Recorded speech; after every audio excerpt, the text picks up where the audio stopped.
Hello everyone. मैं कमल छाबड़ा आपका फिर से स्वागत करता हूं even coaching centre YouTube platform.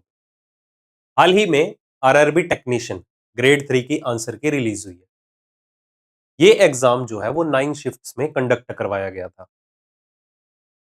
अब जितने भी आपके रेलवे के अपकमिंग एग्जाम्स हैं, उन एग्जाम्स के लिए ये सेशन जो है पिछले सेक्शन कंट्रोलर की तरफ बहुत ही ज्यादा इंपॉर्टेंट है। इससे पहले सेक्शन कंट्रोलर की जो है वो आंसर की रिलीज हुई थी, उसके भी हमने टॉप क्वेश्चंस जो है वो डिस्कस किए थे। सेम टेक्नीशियन ग्रेड 3 की आंसर के रिलीज होने के बाद हम रीजनिंग के टॉप क्वेश्चन इस एग्जाम के भी डिस्कस करेंगे विद बेस्ट मेथड और सॉल्यूशन के साथ। तो इस सेशन को एंड तक जरूर देखिए, क्योंकि काफी ज्यादा एग्जाम जो है वो रेलवे के आपको भी पता है कि ऑन ट्रैक है। उनको अटेम्प्ट करने में बहुत ही ज्यादा आपको बेनिफिट मिलेगा, क्योंकि अच्छे लेवल की रीजनिंग जो है वो पूछी जा रही है आजकल। तो इसे फॉर ग्रांटेड बिल्कुल भी मत लेना।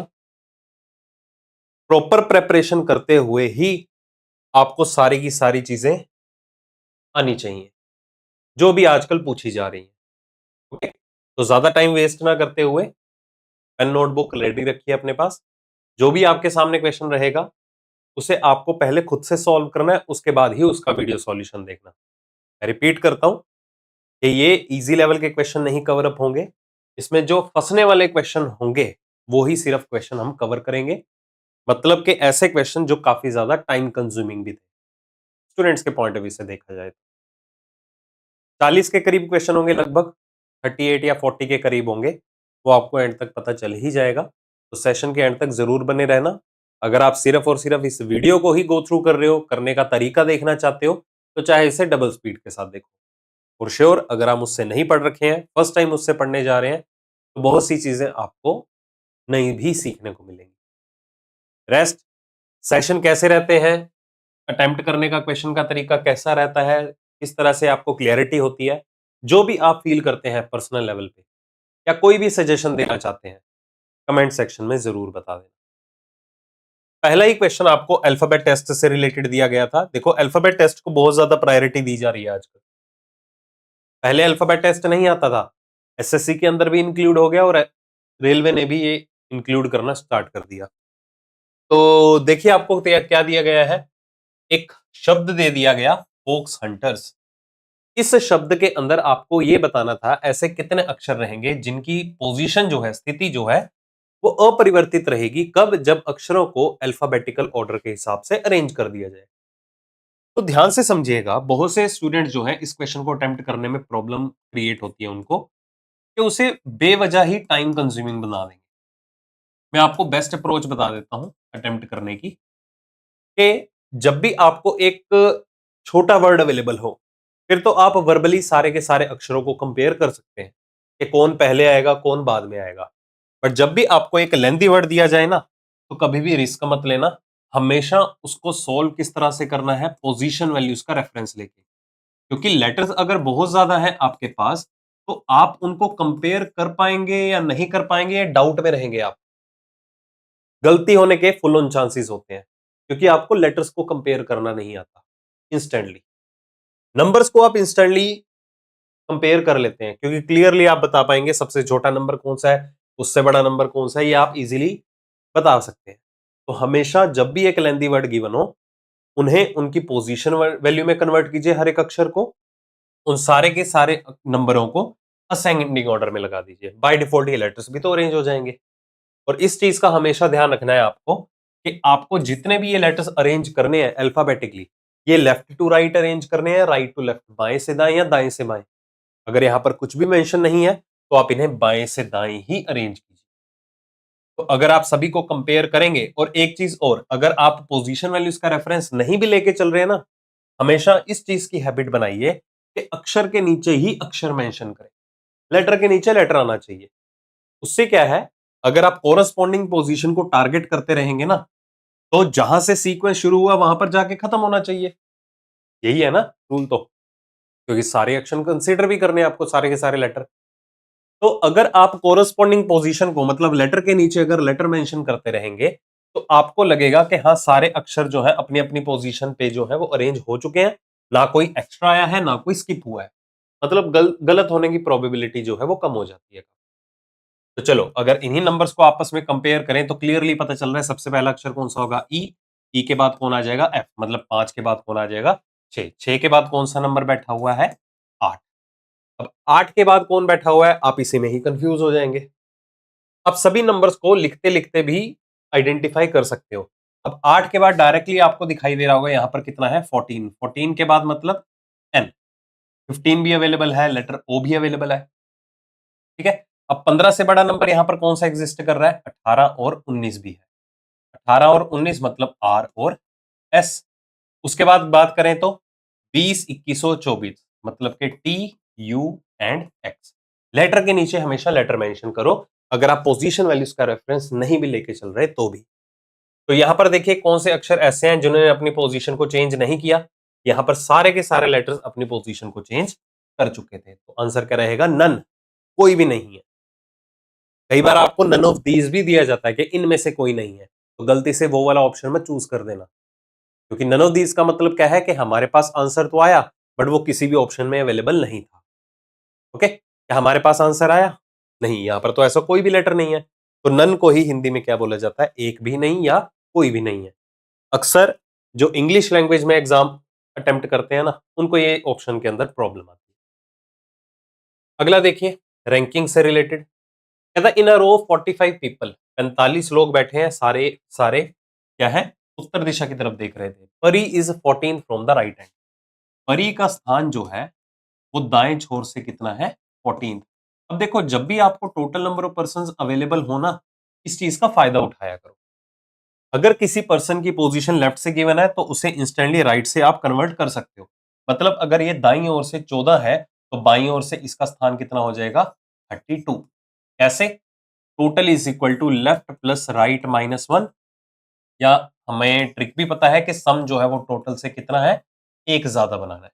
तो अगर सम टोटल से एक ज्यादा बनाना है, एक ज्यादा कैसे बनेगा, जब ये -1 लेफ्ट पे जाके शिफ्ट होगा। तो 45 के बदले सम कितना बनाना है, 46। तो 14 में 32 ही तो जोड़ेंगे, तो मतलब परी का स्थान दाएं छोर से 14 के अलावा बाएं छोर से 32वां भी है।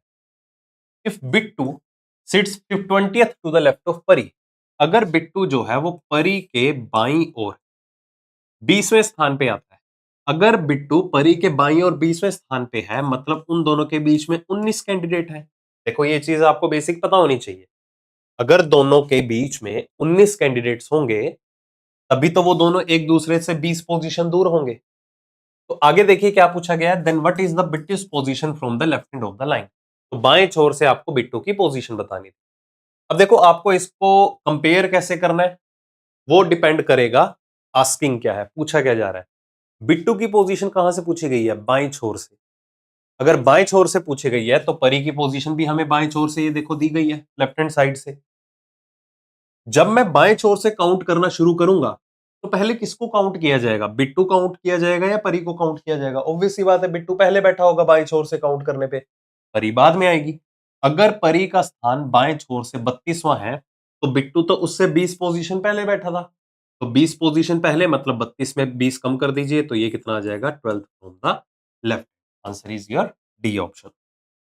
एक्सप्लेनेशन देखो, स्टार्टिंग में मैं थोड़ी डिटेल में चीजें क्लियर करूंगा क्योंकि आप में से बहुत सारे कैंडिडेट ऐसे हो सकते हैं जो मुझसे पहली बार पढ़ रहे हो, तो एक ट्यूनिंग मैच होनी चाहिए। जैसे ही आपका फ्लो बन जाएगा मेरे साथ, चीजें अंडरस्टैंड होनी स्टार्ट हो जाएंगी, धीरे धीरे आपको स्पीड का पता भी नहीं चलेगा और मैं बीच में ही स्पीड जो है वो इंक्रीज करता चला जाऊंगा। ठीक है, तो पहले कोशिश यही रहेगी कि आपके जितने भी टॉपिक्स यहाँ पर आए हैं, जब भी उस टॉपिक से रिलेटेड पहला क्वेश्चन आएगा उसको मैं थोड़ा डिटेल में ही कवर करूं, फिर स्पीड को हम अकॉर्डिंगली मैनेज कर लेंगे। चलो नेक्स्ट, सिटिंग के काफी क्वेश्चन पूछे गए हैं भाई, एक ही शिफ्ट के अंदर दो दो क्वेश्चन भी आए हैं। कितने नंबर ऑफ पर्सन है, 7। सारे के सारे सर्कुलर टेबल के अराउंड बैठे हैं और सभी का फेस जो है वो सेंटर की तरफ। तो जब भी ओड नंबर ऑफ कैंडिडेट हो, विषम संख्या में बैठे हो, तो आप उन्हें रैंडमली कैसे भी अरेंज कर सकते हैं। तो स्टेटमेंट देखिए क्या गिवन है, कहता only 2 people sit between E and O when counted from the right of E. जब हम ई के दाएं छोर से काउंट करना शुरू करते हैं, ई के दाएं छोर से काउंट करना शुरू करेंगे तो ई और ओ के बीच में कितने कैंडिडेट आ रहे हैं, 2। उसके बाद only 2 people sit between O and I, O और आई के बीच में 2 लोग हैं। अगर ओ यहां पर है तो आई तो यहां आ ही नहीं सकता, O यहां पर है, 2 के गैप में यहां पर कौन आ गया, I अवेलेबल होगा। Next, 3 people sit between E and H। E और H के बीच में 3 लोग हैं। अब सुनिएगा ध्यान से, अगर E यहां पर है तो 3 के गैप में यहां पर H नहीं आ सकता। ऑब्वियस सी बात है, अगर E यहां पर है तो 3 के गैप में H हमें यहीं पर ही बिठाना होगा। A जो है वो G के तत्काल बाईं ओर है। अगर A G का तत्काल बाईं ओर है, मतलब उन दोनों को बिठाने के लिए 2 कंसेक्यूटिव क्रमांगत स्थितियां, पोजीशंस अवेलेबल होनी चाहिए। तो इसके अलावा हमारे पास कोई ऑल्टरनेट ही नहीं है। अगर ए जी का इमीडिएट लेफ्ट है तो हमें जी को यहां बिठाना होगा, तभी उसके तत्काल बाईं ओर यहां पर कौन आ पाएगा, ए। जो बच गया उसको यहां बिठा देंगे। अब कौन सा पर्सन बच गया उसको ढूंढने नहीं बैठना, डायरेक्टली क्वेश्चन पे स्विच करो। Who sits third to the left of F. F का बायां तीसरा कौन है? अभी देखो, अब तक एफ तो डिस्कस हुआ ही नहीं था, तो मतलब पेंडिंग पर्सन कौन सा होगा, एफ होगा।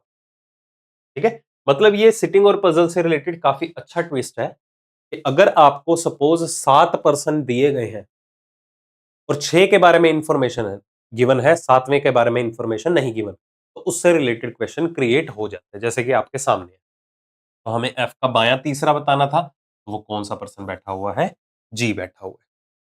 ठीक है जी, अगर देखो चीजें क्लियर हो रही है ना, तो कमेंट सेक्शन कमेंट करके जरूर बता दीजिएगा। क्लोज क्यों हो रहा है भाई?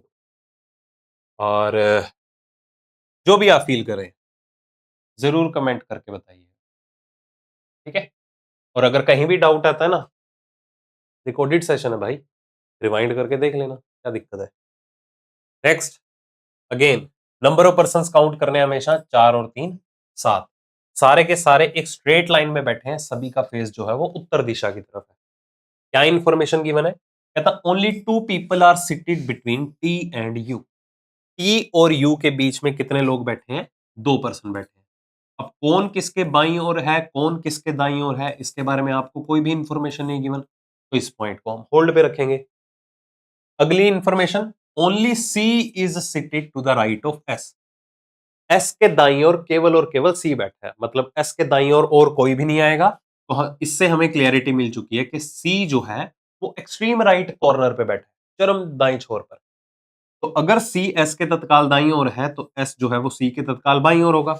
अब 7 में से 2 पर्सन बैठ चुके हैं, बाकी 5 पर्सन जो है वो एस के बाईं ओर आए। ठीक है, तो ये ओनली टर्म जैसे गिवन हो ना आपको, नोट वर्ड, ओनली वर्ड, इसको केयरफुली पढ़िएगा। जल्दबाजी में स्टूडेंट्स जो है इसे इग्नोर करके चलते, प्रॉब्लम आएगी, क्वेश्चन ही नहीं सॉल्व होगा। Only one person is seated between you and S. You और एस के बीच में केवल एक व्यक्ति बैठा है, तो एस अगर यहां पर है तो उसके और यू के बीच में एक पर्सन आएगा। और टी और यू के बीच में कितने पर्सन है? 2। अगर यू यहां पर है तो 2 के गैप में टी यहां बैठा होगा। इस इंफॉर्मेशन को यूज कर लिया तो वैनिश जरूर कर लीजिएगा। ठीक है, जितने भी आप क्लूज साइट पे नोट डाउन करके चलते हैं ना, उनको वैनिश करना जरूरी है, कंफ्यूजन आपको नहीं होगी। A is seated at some place to the right of P but at some place to the left of B। A जो है वो कहीं ना कहीं P के दाईं ओर बैठा हुआ है, और A जो है वो कहीं ना कहीं B के बाईं ओर भी बैठा हुआ है। कहा? इमीडिएट है, सेकंड है, थर्ड है, कुछ भी आता पता नहीं है।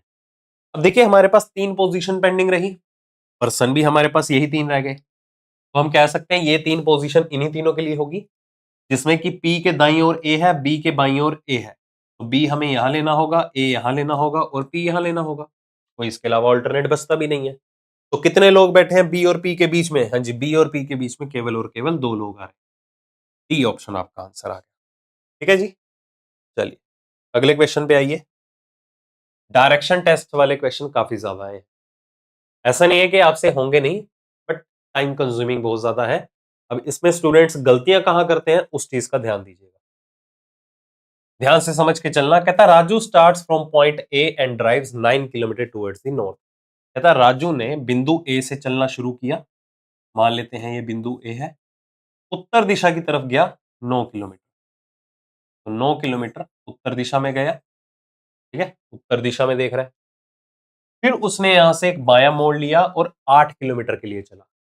उत्तर दिशा में बायां इस तरफ होगा, ठीक है, एक बायां मोड़ लिया और कितना चला? 8 किलोमीटर ट्रेवल किया। अब वो पश्चिम दिशा में देख रहा है, दायां ऊपर होगा और बायां नीचे की तरफ होगा। नेक्स्ट, टर्न्स लेफ्ट, फिर से बाएं मुड़ा और कितना चला? 13 किलोमीटर। अब इसे कैसे ड्रॉ करना है, जो मैं बात कर रहा था ना, स्टूडेंट्स काफी मिस्टेक करते हैं क्वेश्चन सॉल्व करने में, इसे ध्यान से समझना। अब यहां से बायां मोड़ लिया, मतलब पश्चिम दिशा में बायां नीचे की तरफ होगा। 13 किलोमीटर कैसे ड्रॉ करना है, ध्यान से समझना। सबसे पहले ये लेंथ कितनी है, 9, तो सेम आपको इस लेंथ को 9 तक कंसीडर करना है। पहले तो हमेशा ब्रेक करके चलो, अगर उसके साइमल्टेनियसली कोई भी और नंबर बैठा हुआ है या डिस्टेंस अवेलेबल है, उसी के अकॉर्डिंगली अगर मेजर करके स्प्लिट करेंगे ना, तो क्वेश्चन आपका वन गो में इंस्टेंटली सॉल्व होगा। तो अगर ये 9 है तो 9 और 4 टोटल कितने हो गए, 13 किलोमीटर। समझ में आ गई बात। अब दक्षिण दिशा में देख रहा है, दायां इधर होगा और बायां पूर्व दिशा की ओर होगा। उसके बाद देखिए आपको क्या गिवन। नेक्स्ट, फिर से एक बायां मोड़ लिया और 11 किलोमीटर चला। फिर से इस चीज को ध्यान से समझना कैसे ड्रॉ करना है। अब बायां मोड़ लिया मतलब पूर्व दिशा की तरफ जाएगा। 11 किलोमीटर कैसे काउंट करना है, अब 8 किलोमीटर ये है तो पहले तो 8 किलोमीटर यहां तक आइए, और फर्दर कितना चलेगा वो 3 किलोमीटर। ठीक है, अब वो पूर्व दिशा की तरफ देख रहा है, दायां नीचे और बायां ऊपर की तरफ होगा। अगेन उसने एक फाइनली बायां मोड़ लिया और 4 किलोमीटर चला और बिंदु पी पर पहुंचा। बायां मोड़ लिया मतलब उत्तर दिशा में वापस जाएगा, कितना चला 4। अब देखो ये 4 है तो ये भी लेंथ कितनी होगी 4। तो मुझे मतलब क्लियर हो चुका है कि बिंदु P और बिंदु A ये दोनों के दोनों एक स्ट्रेट लाइन में आ रहे हैं। अगर आप इसे स्प्लिट ना करके चलते, ये 13 काउंट कर लेते, तो आपको कंसीडर करना पड़ता भाई ये 4 कहां आएगा, ये 3 कहां पर आएगा, तो प्रॉब्लम कभी भी आ सकती है। तो हमेशा ऐसी स्प्लिटिंग जरूर कंसीडर किया करो। तो बेसिकली हमें क्वेश्चन देखो पूछा क्या गया है यहां पर कि how far and towards which direction should he drive in order to reach point A again. अब उसे बिंदु ए तक अगर वापस पहुंचना है तो उसे कौन सी डायरेक्शन में और कितना डिस्टेंस ट्रेवल करना पड़ेगा। अब दूरी कितनी तय करनी पड़ेगी, अगर ये 3 है तो ये भी 3 हुआ, और कौन सी दिशा में जाना पड़ेगा, पश्चिम दिशा में। तो 3 किलोमीटर पश्चिम की ओर, 3 kilometre to the west. Next, alphanumeric puzzle के बहुत से क्वेश्चन आए हैं भाई। तो लेफ्ट से लेके राइट तक आपको एक सीक्वेंस गिवन है। बहुत से स्टूडेंट्स काउंटिंग में ही इतनी गलतियां कर देते हैं, तो अंडरस्टैंडिंग ले लो क्वेश्चन को सॉल्व कैसे किया जाता है आसान तरीके से। कहता how many such digits are there, यहां पर अंक बोले गए हैं, ना तो इवन डिजिट बोला गया कोई, ना तो ऑड डिजिट। ठीक है, डिफरेंशिएट करके नहीं बोला गया, अंक बोला गया सिंपली। तो ऐसे डिजिट्स आपको टारगेट करने हैं, each of which is immediately preceded by a perfect square, जिसके तुरंत पहले क्या आता हो, एक परफेक्ट स्क्वायर संपूर्ण वर्ग आता हो। अब संपूर्ण वर्ग कौन कौन से होते हैं, 4, 9। अब इससे आगे हम जाएंगे नहीं, क्योंकि आपको भी पता है जब भी हमें अल्फान्यूमेरिक पजल का क्वेश्चन दिया जाएगा, जिसे आप अल्फान्यूमेरिक सीरीज भी बोलते हैं, हमेशा आपको सिंगल डिजिट्स गिवन होते हैं, अंक दिए जाते हैं 0 से लेके 9 तक। अब यहां पर एक क्वेश्चन अराइज होता है कि जब भी परफेक्ट स्क्वायर की बात होगी ना, तो इसमें हमें पता चल गया कि अंक वाइज, डिजिट वाइज हमारे पास परफेक्ट स्क्वायर 4 और 9 आते हैं सिंगल डिजिट में। एक भी तो आता है, एक का स्क्वायर क्या होता है, एक। तो ये आपको स्पेशली दिया जाएगा, जैसे कि इस क्वेश्चन में भी अवेलेबल है कि एक जो है वो क्या है, एक परफेक्ट स्क्वायर है। ठीक है, चलो इतना तो क्लियर हो गया। ऐसे कितने अंक हैं जिसके तुरंत पहले एक संपूर्ण वर्ग बैठा हो और उसके तुरंत बाद क्या हो, एक ओड डिजिट बैठा हो, विषम अंक।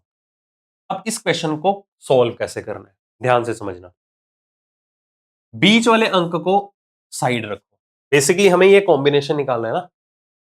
एक अंक यहां होगा, उस अंक के बाद एक विषम अंक होगा और उससे पहले क्या है, एक पूर्ण वर्ग होगा। अब हमारे पास संपूर्ण वर्ग कौन कौन से होते हैं सिंगल डिजिट में, 1, 4 और 9। बस आप इन तीनों को टारगेट करो, 1, 4 और 9 कहां कहां बैठे हैं।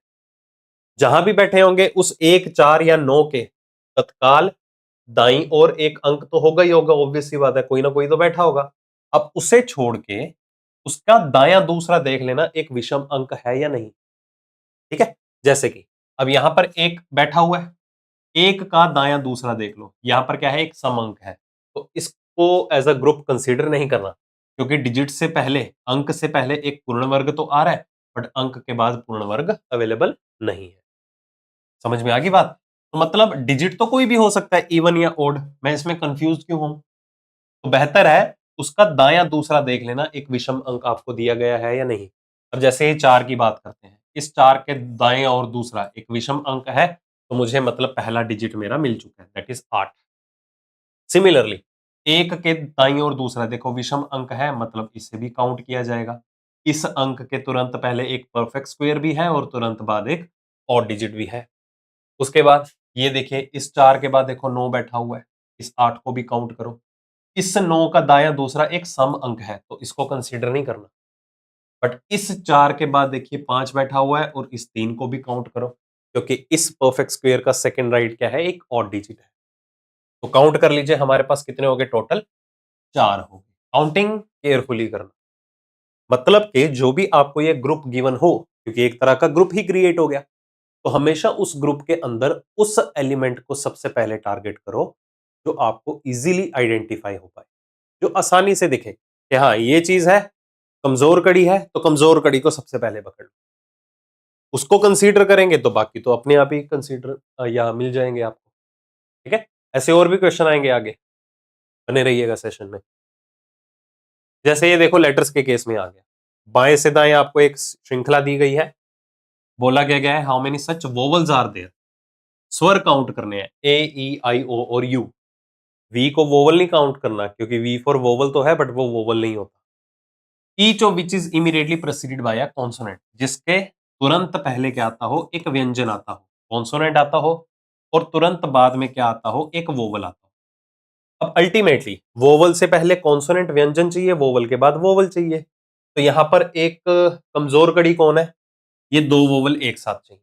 अब इसको पकड़ लो, जहां कहीं भी दो वोवल एक साथ आएंगे उससे जस्ट पहले देख लेना कोई व्यंजन या कॉन्सोनेंट बैठा हुआ है, दो वोवल टारगेट करो। अब वोवल वर्बली पता होनी चाहिए आपको, ये देखो दो वोवल एक साथ बैठे हैं, उससे पहले एक कॉन्सोनेंट है, मतलब ये पहला वोवल काउंट हो चुका है।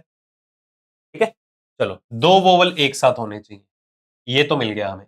ये देखो इससे पहले एक कॉन्सोनेंट है, मतलब दूसरा वोवल मिल चुका है। उसके बाद देखिए ये दो वोवल एक साथ है, इससे पहले एक कॉन्सोनेंट, मतलब तीसरा वोवल मुझे मिल चुका है। तो टोटल नंबर ऑफ वोवल्स ऐसे कितने हैं, स्वर 3। That's it. चलो, एडिटोरियल एक शब्द दे दिया गया, उसमें अगर हर एक अक्षर को अल्फाबेटिकल ऑर्डर के हिसाब से अरेंज कर दिया जाए। कंडीशन नंबर 1, जो शब्द दिया गया है उसमें सभी अक्षरों को अंग्रेजी वर्णमाला श्रृंखला के हिसाब से आपको व्यवस्थित करना है। अब करने मत बैठ जाना, जब भी अल्फाबेट टेस्ट का इतना लेंथी क्वेश्चन आए ना, हमेशा रिलैक्स होके पहले रिक्वायरमेंट को टारगेट करो, एग्जामिनर पूछने का जा रहा है। तो हमें ज्ञात करना है अक्षरों की संख्या अंग्रेजी वर्णमाला श्रृंखला के हिसाब से किस किस के बीच में, which is fourth from the left, जो बाईं छोर से चौथा है और जो दाईं ओर से दूसरा है। तो कंडीशन क्या है, जैसे ही आप ये शब्द एडिटोरियल, मैं ये शब्द लिख देता हूं यहां पर, एडिटोरियल, स्पेलिंग जो है वो केयरफुली नोट डाउन करना, गलती नहीं होनी चाहिए। इस एडिटोरियल शब्द के अंदर जब आप सभी अक्षरों को अल्फाबेटिकली अरेंज कर देंगे, तो जो बाएं छोर से चौथा होगा और जो दाएं छोर से दूसरा होगा, उन दोनों के बीच में अल्फाबेटिकल ऑर्डर के हिसाब से अक्षरों की संख्या ज्ञात करनी है। अब बाएं छोर से चौथा मतलब कि आपको सिर्फ 4 लेटर पहले अरेंज करने होंगे। ठीक है, सभी को अल्फाबेटिकली अगर मैं अरेंज करना चाहूं तो सबसे पहले अल्फाबेटिकली कौन आएगा, यहां पर ए के बाद यहां पर देखो कौन बैठा हुआ है अल्फाबेटिकली, डी के बाद कौन आ रहा है यहां पर ई, और ई के बाद कौन आ रहा है यहां पर आई। ठीक है, पहले 4 अक्षर आपने अरेंज कर लिए। क्यों 4 अक्षर अरेंज कर लिए, क्योंकि मुझे बाएं छोर से चौथा अक्षर चाहिए। अब दाएं छोर से दूसरा अक्षर भी चाहिए, तो आखिरी के 2 अक्षर अरेंज कर लो, मतलब जो सबसे आखिरी में आएगा ना उसको अरेंज करो। सबसे आखिरी में सभी को कंपेयर करें तो कौन बैठा होगा, टी। टी से पहले अल्फाबेटिकली कौन आ जाएगा, आर। तो अल्टीमेटली मुझे आई और आर के बीच में अक्षरों की संख्या ज्ञात करनी है। कैसे करेंगे, आई की पोजीशन होती है 9, आर की पोजीशन होती है 18। 18 में 9 कम किया तो कितना आ गया, 9 में 1 कम कर दो बीच के अक्षर निकालने के लिए, तो उत्तर कितना आ गया आपका, 8। समझ में आया। देखो मैं रिपीट कर रहा हूं कि कहीं भी आपको कोई भी पॉइंट में कंफ्यूजन आए कि सॉल्यूशन उसका समझ में ना आए, भाई कैसा हो गया, तो रिवाइंड करके देख लेना। दोबारा मैं क्या एक्सप्लेन करूं, वैसे उसी तरीके से ही बताऊंगा। हाँ वो अलग बात है, अगर इस क्वेश्चन को सॉल्व करने का कोई अदर मेथड हुआ फिर तो मैं कन्वे करूंगा आपको। अदर मेथड क्या है, लेंदी है, कि पहले सारे का सारा शब्द आप अल्फाबेटिकली अरेंज कर लीजिए, नई अरेंजमेंट में जो बाईं छोर से चौथा होगा, दाईं ओर से दूसरा होगा, उसमें अक्षरों की संख्या ज्ञात कर लीजिएगा। ठीक है। अगला करेक्टर पजल। जैसे आप ग्रुप एनोलॉजी, करेक्टर पजल नहीं है, ग्रुप एनोलॉजी। सॉरी। तो सेम वे नोट वर्ड का ध्यान रखना है कि इसमें नोट शब्द दिया गया है नहीं दिया गया। पहले तो नंबर का नेचर देख लेते हैं। 5, 12, 28, 4, 11 और 26। छोटे नंबर से ही बड़ा नंबर क्रिएट करने की हम कोशिश करेंगे। ठीक है, चलो। 5 और 12 कितना हो गया? 17। 17 में 11 जोड़ दीजिए 28। 11 और 4 17, सॉरी 11 और 4 15, 15 में 11 जोड़ दीजिए 26। मतलब कि पहली दो संख्याओं को आपस में जोड़ के 12 और 5 17 हो गया, 17 और 11 कितना हो गया? 28। 11 और 4 15, 15 में 11 जोड़ दीजिए कितना हो गया? 26। मतलब इतना आसान आ रखा है। 16 और 7 23, 23 में 11 जोड़ेंगे, नहीं आ रहा। 19 और 8 27 में 11 जोड़ेंगे, 38 होना चाहिए। 10 और 3 13 में 11 जोड़ेंगे, 20 से ऊपर होनी चाहिए वैल्यू। 13 और 6 19, 19 में 11 जोड़ेंगे तो उत्तर कितना आ जाएगा आपका? 30। डी ऑप्शन आपका करेक्ट आंसर। ठीक है, मतलब के फालतू में ही इस क्वेश्चन के अंदर डराया गया था। हाँ, बहुत आसान आपके सामने ही है। ठीक है, चलो। मतलब ऐसे टाइप के क्वेश्चन को देख के बुखार चढ़ जाता है ना काफियों को, भाई ये क्या आ गया, सिमिलर सेट है, कैसे कनेक्शन बनेगा within the numbers. Confusion आ जाती है, नॉर्मल है, ये सभी स्टूडेंट्स के साथ होता है। ऐसे रिलैक्स होकर अटेम्प्ट करेंगे तो कभी भी प्रॉब्लम नहीं आएगी। चलो अगेन देखिए कितने पर्सन है, 4 और 3 7। सारे के सारे उत्तर दिशा की तरफ देख रहे हैं। Only 3 people are sitting to the left of S. S के बाईं ओर केवल 3 लोग हैं। अगर देखो टोटल 7 लोग हैं, अगर एस के बाईं ओर 3 लोग हैं तो एस के दाईं ओर भी तो 3 ही होंगे, तभी टोटल 7 बनेंगे। Only A is seated to the right of B. B के दाईं ओर केवल और केवल ए बैठा है। ओनली ए, केवल ए बैठा हुआ है, मतलब ए तत्काल दाईं ओर था, क्योंकि बी के तत्काल दाईं ओर या बी के दाईं ओर अगर अगर केवल और केवल ए बैठा है तो बाकी सारे बी के बाईं ओर ही होंगे। Next, 3 people between B and C. B और सी के बीच में 3 लोग आ रहे हैं, तो सी यहां पर आया। टी जो है seated at some place to the left of T. T जो है वो टी के बाईं ओर बैठा है कहीं ना कहीं, बट यू के दाईं ओर भी बैठा है कहीं ना कहीं। अगर हमें पी जो है वो टी का बायां और यू का दायां चाहिए तो पी हमें यहां लेना होगा, तभी तो वो यू के कहीं ना कहीं दाईं ओर होगा और टी का कहीं ना कहीं बाईं ओर आएगा। तो बताना क्या था, यू और टी के बीच में लोगों की संख्या कितने बैठे हैं? 3 लोग बैठे। उम्मीद कर रहा हूं आप साथ के साथ खुद भी ट्राई करके देख रहे होंगे और ऑनेस्टली सॉल्व करते रहिएगा, इसमें आप ही का फायदा। ठीक है, झूठ बोलेंगे या झूठ समझ के चलेंगे, छोड़ यार कौन ही अटेम्प्ट करेगा, इसमें मेरा थोड़ा फायदा है। आप ही का ज्यादा फायदा या नुकसान है वो आपको ज्यादा पता है। भैया आप समझदार हो, ग्रेजुएट हो रखे हो, पढ़े लिखे हो, अच्छे बुरे की समझ आप लोगों को है। हमसे ज्यादा ज्ञानी हो रखे हो वैसे तो आजकल आप। ठीक है, नहीं सीरियसली बता रहा हूँ, काफी ज्यादा इंटेलिजेंट हो रखे। नेगेटिव मत लेना, क्योंकि आपको हर जगह का पता है कौन टीचर कैसा है, कैसे टीच कर रहा है, कौन टाइम पास करने के लिए आता है, कौन क्या करने के लिए आता है। ठीक है, सब कुछ पता है ना, देखो आपको इंटेलिजेंट ना हुए।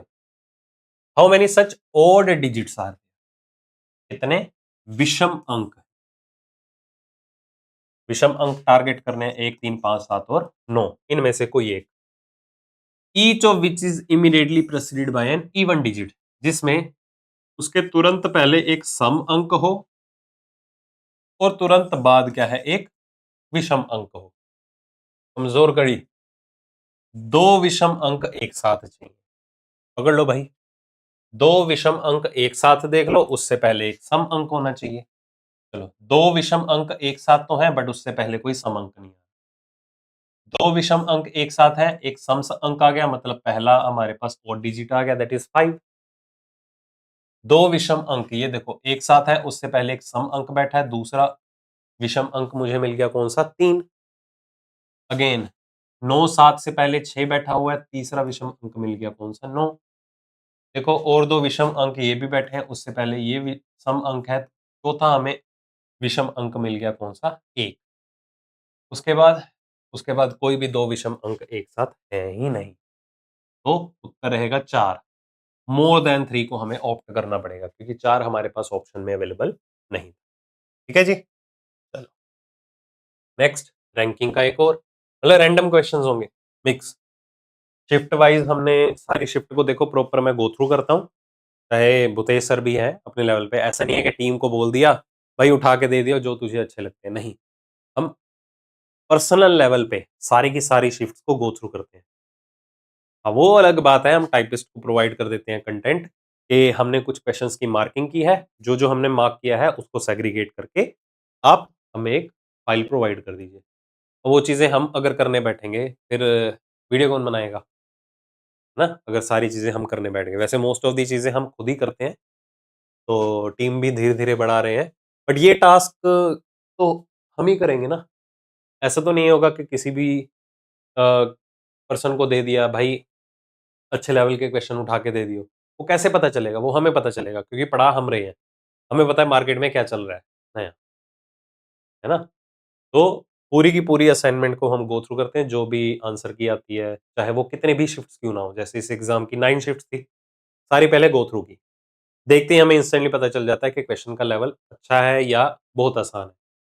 जो अच्छे वाला है उसको हम उठा के आपके सामने प्रेज़ेंट कर देते हैं, क्योंकि आसान तो आप खुद भी कर लोगे। क्योंकि जब भी आप ये वीडियो देखते हैं टॉप लेवल के क्वेश्चंस की, हमेशा एक चीज़ हम ये मान के चलते हैं कि आपने किसी ना किसी एक्स वाई जेड रिसोर्स से, चाहे वो ऑफलाइन मोड में है या ऑनलाइन मोड में है, आपने कहीं न कहीं कम से कम एक बार तो सिलेबस कंप्लीट कर ली रखा होगा। तभी तो हम ऐसी ट्रिक्स लेके आते हैं, नहीं तो हर एक चीज़ तो हम डिटेल में इलैबोरेट करते रहें, तो ज़्यादा बोरिंग सेशन हो जाएगा। और मिक्स लेवल के क्वेश्चन होंगे, हर एक चीज़ को आप डिटेल में पढ़ेंगे, तो कुछ भी पल्ले नहीं पड़ेगा। ओके? तो अगर आपको एक बार कहीं न कहीं आपने पढ़ रखा है, पूरे का पूरा सिलेबस गो थ्रू किया हुआ है, तो ही आपके लिए ये सेशंस जो हैं वो काम के होते हैं। मैं पहले क्लियर कर दूँ, चाहे क्वांट्स की बात करें, चाहे रीज़निंग की बात करें। ठीक है? चलिए, करें आगे? 50 लोग टोटल हमें गिवन है। पॉइंट को कंसीडर करके चलना। टोटल की वैल्यू हमें दी गई है। सहरा बोलें, क्या बोलें इसको? कारा। ये देखो कारा दिया हुआ है। कारा is 19th from the right hand. अगर दाएँ छोर से कारा की पोजीशन कितनी है? 19, तो बाएं छोर से कितनी होगी? 32। बताया था ना कि सम टोटल से एक ज्यादा बना के चलना। टोटल 51 बनाना है, तो 19 में 32 जोड़ेंगे तभी तो 51 बनेगा। अगर Geeta 19th to the left of है कारा, अगर गीता कारा के बाईं ओर है 19th पोजीशन पे, मतलब उन दोनों के बीच में 18 कैंडिडेट है, तो पूछा क्या गया है? गीता की पोजीशन बाईं छोर से क्या होगी? आप इजीली बता सकते हैं, जैसे कि पहला क्वेश्चन किया था हमने बिट्टू वाला। ठीक है? अब बाएं छोर से देखने पे गीता पहले आएगी, बाद में कारा आएगी। अब गीता कारा से कितने स्टेप पहले बैठी है? 19 स्टेप पहले बैठी है, तभी तो दोनों के बीच में 18 पर्सन आ रहे हैं। तो 32 में हम 19 माइनस कर देंगे। 32 में 19 माइनस कर दीजिए तो कितना आ जाएगा? 13। ये option. How many letters are there? कितने अक्षर हैं? अब अक्षर में देखो वोवल भी काउंट होता है और कॉन्सोनेंट भी काउंट होता है। कितने अक्षर देखने हैं? How many letters are there in the English alphabetical series? अच्छा, इंग्लिश अल्फाबेटिकल सीरीज के हिसाब से देखने हैं। The letter which is fifth from the left, जो बाएं छोर से पांचवा है, and which is third from the right. चलो, बाएं छोर से पांचवा अक्षर काउंट करो। बाएं छोर से पांचवा ये है, दाएं छोर से तीसरा कौन है? के। इन दोनों के बीच में अक्षरों की संख्या ज्ञात करनी है। तो के 11 है, जी 7 है। 11 में 7 कम करो 4, बीच के अक्षर कितने हो गए? 3। ठीक है, अगला। ये टाइम कंज्यूमिंग था भाई, बहुतों को प्रॉब्लम आई है। वो बोर्ड मास रूल डिटेल में लगाते हैं कि पहले डिवाइड को करो, एक लाइन में पहले डिवाइड ही सॉल्व होगा, फिर अगली लाइन में मल्टीप्लिकेशन सॉल्व होगा, फिर प्लस होगा, फिर माइनस होगा। अब एक ही स्टेप में मल्टीपल चीजें जो है या पैरामीटर जो है वो सॉल्व कर सकते हैं। जैसे कि सबसे पहले जब भी क्वेश्चन आपको ऐसा दिया जाए, देखो ऑब्वियस सी बात है आपको ये चीज नोट तो करनी ही पड़ेगी। बट नोट कैसे करना है? साइमल्टेनियसली। जैसे यहाँ पर एस अवेलेबल है, तो एस का मतलब क्या है? प्लस। ये सारी चीजें नोट डाउन करके रख लो। एस का मतलब क्या है? प्लस। कोई भी पैरामीटर आया रिप्लेस करते जाओ साथ के साथ। ई क्या है? मल्टीप्लाई। तो जहां कहीं भी है आप उसे मल्टीप्लाई के साथ रिप्लेस कर दो, जहां कहीं भी एस आ रहा है उसको प्लस के साथ रिप्लेस कर दो। ठीक है, और अगला क्या है, आर को माइनस के साथ रिप्लेस करना है, ये माइनस लग गया, और क्यू को डिवाइड के साथ रिप्लेस करना है, यही होगा, बाकी तो यूज ही हो चुकी है। ठीक है जी, अब रिप्लेसमेंट हो गई। अब देखो ध्यान से, डिवाइड और मल्टीप्लाई आप सिंगल स्टेप में खत्म कर दो, एडिशन और सब्ट्रैक्शन कभी मत करना। ठीक है, इसकी वजह बताता हूँ। तो 71 प्लस में अब 45 का 5 गुना, सोल्व कर लो, डिवाइड और मल्टीप्लीकेशन देख लो कहां कहां बैठे हैं, सबसे पहले उसको सोल्व करो। 45 का 5 गुना, 40 का 5 गुना 200 प्लस 25 कितना हो गया, 225। ठीक है, फिर माइनस का, ये देखो डिवाइड और मल्टीप्लाई एक साथ है, एक ही स्टेप में करो। 15/5 कितना हुआ, 3, 3 गुना 6 कितना हो गया, 18, माइनस का 18 लगा यहाँ पर। फिर उसके बाद क्या आ रहा है, प्लस, प्लस का क्या आया 13, माइनस का क्या आ गया 74, और प्लस का क्या आया 69। अब देखो इसको सोल्व कैसे कर, ठीक है, सोल्व करने की बेस्ट टेक्निक बताता हूं आपको। अब नियर बाय नंबर्स को कैच किया करो हमेशा। जैसे अगर मैं यहां पर देखूं, प्लस का 71 और माइनस का 74 काफी नजदीक है, तो प्लस का 71 और माइनस का 74 कितना हो गया, माइनस का 3। अगर ये माइनस का 3 है तो माइनस का 3 और प्लस का 13 कितना हो गया, प्लस का 10। मतलब इन सभी की जगह क्या आ गया, प्लस एन आ गया। समझ में आई बात। अब हमारे पास देखो नंबर क्या क्या बचे हुए हैं, 225, 18 और 69, यही है। अब इसका यूनिट प्लेस में रेफरेंस ले सकते हो आप, बट दो नंबर यहां पर हमारे पास ऐसे हैं जिसका यूनिट प्लेस जो है वो मैच कर रहा है। ठीक है, तो कैलकुलेशन फर्दर आपके ऊपर ही डिपेंड करती हैं। जैसे माइनस का 18 और प्लस का 10 करना है तो ये माइनस का 8 रह जाएगा इनकी जगह। ठीक है, 225 या 69 में से 8 माइनस कर दो, कितना आ गया 61, 61 और 225, 286 आपका आंसर। सारा का सारा खेल जो है कैलकुलेशंस का है। अगर आपका कैलकुलेशंस के ऊपर होल्ड है, विद इन सेकेंड्स में आप इसे सॉल्व कर सकते हो, बट कॉन्फिडेंट होके। ठीक है, कोई भी स्टेप आपका गलत यहां पर फॉलो नहीं होना चाहिए। अगर स्टेप गलत हो रहा है फॉलो, मतलब लैक ऑफ प्रैक्टिस, मतलब अभी आपको प्रैक्टिस की और ज्यादा नीड है। अब इसमें करने वाला क्या था, सिर्फ साइंस रिप्लेस ही तो करने थे और इक्वेशंस को सॉल्व करना था। अगला देखिए, अगर हर एक वोवल को इस शब्द में वेम्बल, तो आपको शब्द दिया गया है, अब जो भी ऑपरेशन आपको बोला जाए फॉलो करने के लिए, फॉलो नहीं करना, पहले पूरी की पूरी स्टेटमेंट को समझ लो, अंडरस्टैंड कर लो और रिक्वायरमेंट को टारगेट कर लो। ठीक है, अगर हर एक वोवल को चेंज कर दिया जाए उसके तत्काल अगले अक्षर के साथ according to the English alphabetical order, मतलब वोवल को अगले अक्षर के साथ, मतलब वोवल की पोजीशन वैल्यू में एक का इंक्रीमेंट करना है, अगला अक्षर वही होगा। और हर एक व्यंजन को उसके पिछले अक्षर के साथ रिप्लेस कर दिया जाए, मतलब कॉन्सोनेंट की प्लेस वैल्यू में एक का डिक्रीमेंट करना है। तो हमें ये बताना है कि जब आप ये चेंजेस कर देंगे, ऐसे कितने अक्षर होंगे जो एग्जैक्टली 2 बार दोहराए जाएंगे। ठीक है, अब देखो ये तो सारी की सारी चेंजेस आपको करनी ही पड़ेंगी। अब इसे अटेम्प्ट करने की अप्रोच क्या है, हमेशा एक नेचर का लेटर उठाओ, या तो सारे वोवल उठा लो पहले, या तो सारे कॉन्सोनेंट, दोनों चीजें एक साथ ऑपरेट मत करना। सारे वोवल उठा लो, वोवल को अगले अक्षर के साथ, मतलब ए का क्या बन जाएगा बी, ई का क्या बन जाएगा एफ, सभी कॉन्सोनेंट को पिछले अक्षर के साथ रिप्लेस करना। ठीक है, चलो, डब्ल्यू का पिछला अक्षर क्या होता है वी, एम का पिछला अक्षर एल, अगर नहीं पल्ले बढ़ता ना, 2 में 1 कम कर दो, 12 में 1 कम कर दो, 19 में 1 कम कर दो, वो ज्यादा आसान है, बशर्ते आपको पोजीशन वैल्यू टिप्स पे होनी चाहिए आपकी। ठीक है, चलो, कौन सा अक्षर 2 बार दोहराया गया है, बी नहीं आ रहा, बी एल ए, कोई भी लेटर 2 बार आ ही नहीं रहा, आंसर क्या होगा, सी ऑप्शन। 7 बक्से हैं, एक के ऊपर प्लेस किए गए हैं पजल की फॉर्म में। अब ये ऑर्डर एंड रैंकिंग में, अरेंजमेंट बेस्ड रैंकिंग के अंदर भी कंसीडर होता है, बट बॉक्स बेस्ड पजल इसे कंसीडर किया जाता है, तो ये पजल का टॉपिक हुआ। Exactly 5 boxes are kept between E and B, E और बी के बीच में 5 बक्से रखे गए हैं।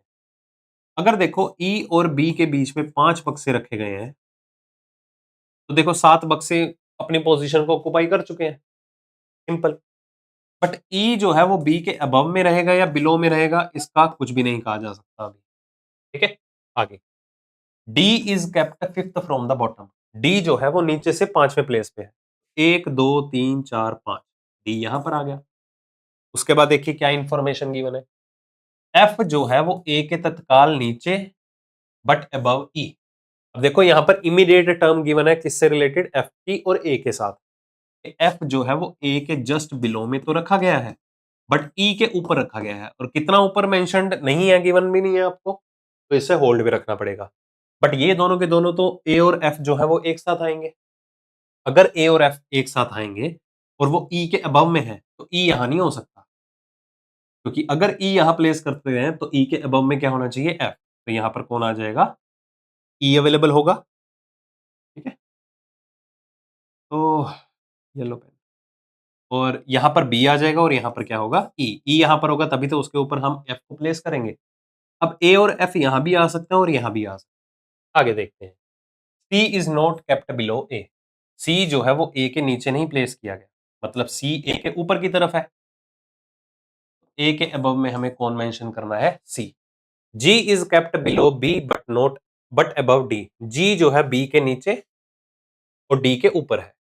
अगर जी बी के नीचे और डी के ऊपर है तो जी यहां पर आ जाएगा। अब सी जो है वो ए के ऊपर चाहिए, तो ए यहां नहीं ले सकते कि ए और एफ आप यहां मेंशन कर दें, क्योंकि ए के ऊपर सी चाहिए है। तो ए यहां होगा, एफ यहां होगा, और ए के ऊपर कौन चाहिए हमें, सी अवेलेबल होना चाहिए। तो बोला क्या गया है, सी और जी के बीच में बक्सों की संख्या केवल और केवल एक बक्सा है। सी ऑप्शन आपका आंसर है। ठीक है जी। अब ये देखो, ए डब्ल्यू बी टी, काफी स्टूडेंट्स जो है इन्हीं की माला जपने लग जाएंगे कि बी के साथ कौन लेटर बैठा हुआ है, टी, सी के, डी वी ई आर। अरे गोली मारो, A B C D E F G. Simple, question को क्यों इतना कॉम्प्लेक्स बनाना। एग्जामिनर देखो कभी भी नहीं चाहेगा आपके कम से कम समय में ज्यादा से ज्यादा क्वेश्चन अटेम्प्ट हो पाए, वो कभी भी नहीं चाहेगा ये वाली बात। इजी कैसे बनाना है वो आपके हाथ में है, उसके झांसे में कैसे नहीं फंसना वो आपके हाथ में है। ये कॉमन सेंस वाली चीजें होती हैं, देखो प्रैक्टिस के साथ आती हैं। लैक ऑफ प्रैक्टिस है तो ये प्रॉब्लम क्रिएट पक्का करेगा। अब इसमें ये बताने वाला तो नहीं है ना इन्हें A B C D E F G की तरह ही ट्रीट करो, वो तो कॉमन सेंस वाली बात हो गई। सारे के सारे एक सर्कुलर टेबल के अराउंड बैठे हैं, सभी का फेस जो है वो केंद्र की तरफ। चलो, रैंडमली कैसे भी बिठा सकते हो, अपोजिट की टेंशन ही खत्म। ठीक है, क्या इंफॉर्मेशन गिवन है, B sits second of the right of A. B जो है वो ए के दाईं ओर दूसरे प्लेस पे है। नेक्स्ट, सी जो है वो ए के बाईं ओर तीसरे प्लेस पे है। ए का बायां तीसरा, 1 2 3, यहां पर सी आ गया। ई जो है वो जी के तत्काल दाईं ओर है। अगर जी का तत्काल दाईं ओर है तो हमें जी को यहां पर बिठाना होगा और उसके तत्काल दाईं ओर ई यहां पर लेना होगा, क्योंकि इसके अलावा कोई ऑल्टरनेट ही नहीं है जहां पर दो पोजीशन जो है वो अवेलेबल हो हमारे पास। डी जो है वो ई का दायां दूसरा है। ई का दायां दूसरा यहां पर कौन आ गया, डी। तो एफ की पोजीशन ई के विद रिस्पेक्ट टू बतानी है, मतलब फाइंडिंग सीट पे एफ बचा, तो एफ की पोजीशन ई के विद रिस्पेक्ट टू क्या है, थर्ड लेफ्ट, बाईं ओर तीसरा। अगर थर्ड लेफ्ट ना होती तो फोर्थ राइट होता, दाईं ओर से भी तो बता सकते हैं ना। चलो अगला, अगेन करो कन्वर्जन। एल क्या रिप्रेजेंट करता है, माइनस, तो इधर माइनस लगा दिया, और देखो एल यहां पर माइनस है और एल यहां पर भी। ठीक है, उसके बाद के क्या रिप्रेजेंट करता है, यहां पर डिवाइड। के भाग का साइन यहां पर आ गया, भाग का साइन यहां पर आ गया। उसके बाद अगला है जे। जे क्या रिप्रेजेंट करता है, मल्टीप्लाई। मल्टीप्लाई इधर आया, मल्टीप्लाई इधर आया। ठीक है, और आई का रिप्रेजेंट करता है, आई क्या हो गया भाई, प्लस। प्लस इधर आया और प्लस इधर आया। तो बेसिकली कन्वर्जन तो हर कोई कर लेता है, सोल्व कैसे करना है, प्लस माइनस के अलावा बाकी सब कुछ सोल्व कर लो। 45 माइनस का, ये देखो डिवाइड और मल्टीप्लाई एक साथ है, इन दोनों ऑपरेशंस को एक ही स्टेप में खत्म कर दो। 21/7, 3, 3 गुना 6 18 आ गया। प्लस में ये देखो 33 का 9 गुना, 30 का 9 गुना 270, 270 प्लस 27 कितने हो गए, 297, 297। ठीक है जी, माइनस का 15 प्लस, अब आगे देखो कितना हो गया, 69/3 कितना हो गया, 23 प्लस माइनस का 29। प्लस माइनस सबसे आखिरी में करना। ठीक है, चलो कुछ ऐसी टर्म्स आपको पकड़नी पड़ेंगी जो काफी ज्यादा नियर बाय हो। अब जैसे कि मैं +23 और -29 की बात करूं, इन दोनों की जगह मैं लिख सकता हूं ये माइनस का 6 हो गया। सिंपल। नियर बाय नंबर्स को पकड़ो। ये नहीं है कि सारी प्लस वाली टर्म्स एक साथ कर ली फिर आप क्वेश्चन को और ज्यादा कैलकुलेटिव बना दोगे। जहां कैलकुलेशंस इजी बनाई जा सकती हैं वो करो, क्यों चक्करों में पड़ रहे हो। अब देखो माइनस में कौन कौन आ रहा है। माइनस का 18 है, माइनस का 13 है, माइनस का 6 है। 18 और 15 33, 33 और 6 कितने हो गए 39, 39। 45 में से 39 माइनस करो कितना आ गया 6। 6 और 297 कितना हो गया 303। खत्म बात। क्या मैंने ऐसे किया कि 297 प्लस 45 उसके बाद 23। अभी नहीं चक्करों में रह जाओगे फिर। तो क्वेश्चन को आसान बनाना सीखिए। इसलिए प्लस और माइनस हमेशा सिंगल स्टेप में करने की कोशिश करो। मैं करने को कर सकता था यहाँ पर 69/3 कितना हो गया 23, 23 माइनस 29 ये पहले ऑपरेट कर सकता था। -15 -29 माइनस का 44 लिख सकता था। क्यों लिखें भाई, क्योंकि यहाँ पर क्या है जब भी प्लस माइनस की बात आती है ना लास्ट में जाके, तो यहाँ पर यूनिट प्लेस का रेफरेंस लेके और नंबर्स की मैनिपुलेशन ऐसे करके कैलकुलेशन को आसान बनाया जा सकता है। देखो कैलकुलेशंस है ये तो क्वांट्स का पार्ट है ना, रीजनिंग को नहीं पता ये चीजें क्या होती हैं। समझ में आई बात। तो दिमाग उतना लगाओ जितनी जरूरत है। ये जो ट्रेडिशनल चीजें है ना इसको आपको भूलना पड़ेगा। ठीक है, आगे देखिए। चलो 5 14 6 नोट वर्ड ना गिवन हो, ठीक है। सिमिलर सेट ही आपको निकालना है। 5 14 6 9 22 और 14 सिमिलर सेट है, डिटरमिन करो। कैसे किया जा सकता है। 5 और 6 11 और 3 14, 14 और 9 23 नहीं बन पा रहा। मल्टीपल बना के देखें, अगर 5 का डबल कर दे 10 नहीं बन पा रहा। 5 दिए 15 नहीं बन पा रहा। 5 चौके 20 माइनस 6 14, 9 चौक 36 माइनस 14 22 ये बन रहा है। मतलब कि मैंने क्या किया, जो पहली संख्या है ना उसका 4 गुना सोचा और उसमें से तीसरी संख्या माइनस कर दी जो कि दूसरी संख्या के बराबर हो। चलो जैसे कि 10 का 4 गुना, 40 में 8 कम करो कितना होना चाहिए 32। 7 का 4 गुना 28 में 10 कम करो 18। ये बिल्कुल ठीक है, अच्छे लेवल का क्वेश्चन था। मतलब सभी शिफ्ट में आया है ग्रुप एनोलॉजी। ये वाला क्वेश्चन इंटरेस्टिंग लगा मुझे अभी तक का। तो पिछले वाला तो काफी आसान था, हालांकि दे दिया सिर्फ आपके दिमाग से ये चीज उतारने के लिए कि जरूरी नहीं है कि हमेशा आपको ट्रिकी लेवल का ही क्वेश्चन पूछा जाए। ग्रुप एनोलॉजी का आसान भी आते हैं भाई। ठीक है, चलो अगला। रमन ने स्टार्ट किया पॉइंट बिंदु वाई से और 15 किलोमीटर ट्रेवल किया दक्षिण दिशा की तरफ, साउथ की तरफ। तो अभी बिंदु वाई से चलना शुरू किया और दक्षिण दिशा में ट्रेवल किया कितना 15 किलोमीटर। उसके बाद हुआ क्या, बायां मुड़ा और 21 किलोमीटर ट्रेवल किया। बायां मुड़ा मतलब पूर्व दिशा की ओर। कितना ट्रेवल किया 21 किलोमीटर। चलो डायमेंशंस बहुत ज्यादा हैं, बड़ी बड़ी हैं, तो थोड़ा कॉम्पैक्ट वे में बनाना पड़ेगा मुझे। रिपीट कर देता हूँ। बिंदु वाई से चलना शुरू किया था सबसे पहले 15 किलोमीटर साउथ दक्षिण दिशा में, बायां मोड़ लिया और कितना चला था 21 किलोमीटर। और 21 15 से बड़ा ही रखना है। ठीक है, उसके बाद पूर्व दिशा की तरफ देख रहा है, बायां मोड़ लिया और 69 किलोमीटर चला। अब 69 किलोमीटर कैसे बायां मोड़ लेने पे, पहले तो 15 ये ले लो। ठीक है, ये 15 हो गया यहां तक। 69 में 15 कर दो, कम कर दो, कितना बचा बाकी 54। अब 54 मीटर और चला दो बेचारे को, ये 54 मीटर हो गया। ठीक है, ऐसे स्प्लिटिंग हमेशा करनी है आप, क्या पता किस पॉइंट की कब जरूरत पड़ जाए। बायां मोड़ लिया और 42 किलोमीटर। चलो बायां मोड़ लिया और 42। अब ये देखो ये 21 है तो पहले 21 लेके आओ यहां तक, फर्दर 21 ले जाओ बेचारे को, यहां पर आ गया। ये 21 है और ये भी 21 है, मतलब ये स्ट्रेट लाइन में आ रहे हैं।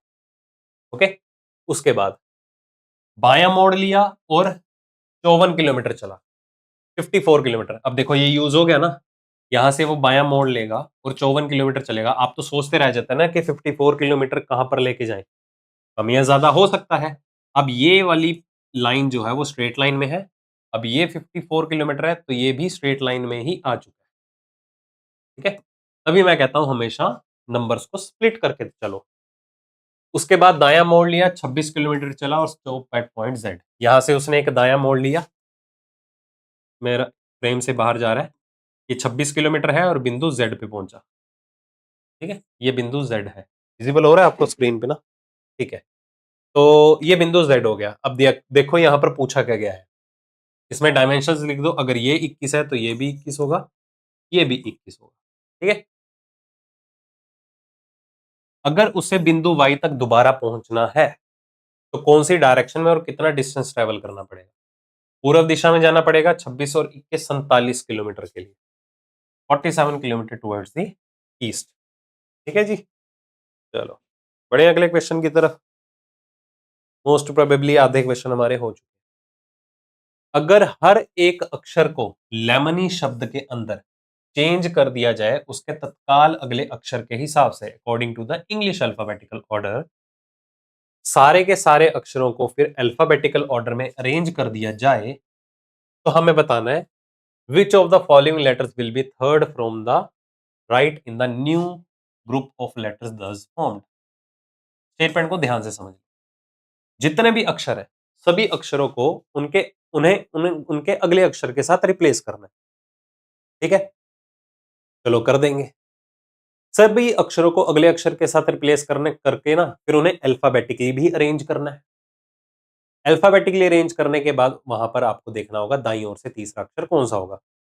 अब पहले तो मैं आपको आपके पॉइंट ऑफ व्यू से सॉल्व करके बताता हूं। दो मेथड, पहला लेंदी मेथड, आप कैसे सॉल्व करेंगे? शब्द लिख लिया लेमन, एल का क्या बना एम, ई का एफ, एम एन, ओ का पी, एन का ओ, वाई का क्या बना जेड। चलो अल्फाबेटिकली अरेंज करो, दाईं ओर से तीसरा निकालना है ना, दाईं ओर से तीसरा निकालो या बाईं ओर से चौथा निकालो, बात एक ही होगी। चलो यहां पर आप थोड़ा स्मार्टली प्ले कर दोगे, दाईं ओर से तीसरा निकालना, क्यों ना आखिरी के 3 लेटर अरेंज कर दें। ठीक है जी, कर दो, रेज करता हूं मैं आपकी इस बात को। चलो पहले आ गया जेड, जेड के बाद पी, पी के पहले कौन है ओ, तो ओ आपका उत्तर हो जाएगा। ऐसे ही करोगे ना? ऐसे बिल्कुल भी नहीं करना, क्योंकि आप ये जो है ना फालतू में ये वाला स्टेप क्रिएट कर रहे हो। यहां पर वोवल और कॉन्सोनेंट को डिफरेंशिएट तो नहीं किया गया कि वोवल को अगले लेटर के साथ, कॉन्सोनेंट को पिछले लेटर के साथ। अगर ऐसा आता है ना तो ऐसी सिचुएशन में प्रॉब्लम आने के चांसेस हैं कि अल्फाबेटिकली आपको अरेंज करना पड़ेगा। अरे भाई, हर अक्षर अगले अक्षर के साथ रिप्लेस होने जा रहा है ना, तो आपको ये स्टेप फॉलो करने की जरूरत ही नहीं है। अब सिंपली लेमनी शब्द के सभी अक्षरों को अल्फाबेटिकली अरेंज कर लो, चाहे इन्हें रिवर्स ऑर्डर में अरेंज कर लो। रिवर्स ऑर्डर में अरेंज करने का मतलब पहले वाई आ जाएगा। ठीक है, यहां पर अल्फाबेटिकली रिवर्स ऑर्डर में, क्योंकि दाईं ओर से तीसरा अक्षर चाहिए, 3 अक्षर ही अरेंज करने पड़ेंगे। तो वाई से पहले सभी को कंपेयर करो, ओ बैठा होगा, ओ से पहले कौन बैठा होगा एन, दाईं ओर से तीसरा कौन आया एन, बट एन को अगले अक्षर के साथ रिप्लेस करना है आपको। ये बच गया ना, देखो टाइम हमारा। चाहे सभी को पिछले अक्षर के साथ रिप्लेस करना हो चाहे अगले अक्षर के साथ रिप्लेस करना हो, तो कोई फर्क नहीं पड़ता, पहले गिवन वर्ड को ही अल्फाबेटिकली अरेंज कर दो, जो पूछा जाए सिर्फ उसी में चेंजेस लेके आओ। फालतू में यहां पर आप अपना टाइम वेस्ट नहीं करेंगे। अब इसे बोलते हैं रीजनिंग आसान है, अगर आपको ये टेक्निक्स अप्लाई करनी आती हैं तो। अदरवाइज तो भाई राम भरोसे आपकी रीजनिंग कर तो लोगे भेड़ चाल में, क्या फायदा उस चीज का। ठीक है, रीजनिंग तो आसान मानी जाएगी अगर आप ऐसी अप्रोचेज अप्लाई कर रहे हैं। डाउट आया देखो, रिवाइंड करके देख लो, काफी इंटरेस्टिंग क्वेश्चन था ये। अगेन एक और आ गया, हर एक अक्षर को क्या करना है, उसके अगले अक्षर के साथ रिप्लेस कर देना है, फिर सभी को अल्फाबेटिकली अरेंज करो। ठीक है, तो हमें बताना है फोर्थ फ्रॉम द राइट कौन सा होगा। चलो क्या क्या शब्द दिया गया है, KLATSCH, ये शब्द दे दिया गया। हमें दाईं ओर से चौथा चाहिए, दाईं ओर से चौथा ले लो या बाईं छोर से चौथा ले लो, बात एक ही होगी, मतलब सेंटर वाला लेटर पूछा गया, KLATSCH। ठीक है, तो बाएं छोर से चौथा अक्षर, सिर्फ इन्हीं को ही अरेंज करो, इनको अगले अक्षर के साथ रिप्लेस नहीं करना, इन्हीं को ही अरेंज कर दो अल्फाबेटिकली। तो सबसे पहले कौन बैठा हो यहां पर कंपेयर करें, ए के बाद कौन आ गया सी के बाद यहां पर कौन आया एच के बाद कौन आया के। तो के का अगला अक्षर क्या है, क्योंकि बाएं छोर से चौथा या दाएं छोर से चौथा यही है, के का अगला अक्षर क्या है एल। ए ऑप्शन आपका आंसर। कितनी देर लगी है बताओ, गिनती के 10 सेकंड भी नहीं लगेंगे, 10 सेकंड तो मैंने समझाने में लगाए होंगे, आपका तो उससे भी जल्दी हो जाएगा। ठीक है, तो ये चीजें समझ में आनी चाहिए आपकी, मतलब ये खुद से अटेम्प्ट करने वाली हैं, स्मार्टली प्ले करने वाली चीजें हैं। क्या पता किसी भी तरह मोल्ड करके क्वेश्चन को दिया जा सकता है और वो कभी आपने अटेम्प्ट ना कर रखा हो उस वे में, तो क्या करोगे? कॉमन सेंस वाले सवाल हैं ये तो, ठीक है। होल्ड बनाओ, कंसेप्ट्स के ऊपर होल्ड बनाओ। भेड़ चाल में मत आओ कि आपने ट्रिक्स सीख ली। कितनी ट्रिक्स सीख लोगे? क्वांट भी है, रीजनिंग भी है, इतने सारे टॉपिक्स हैं, कितनी ट्रिक्स सीख लोगे बताओ?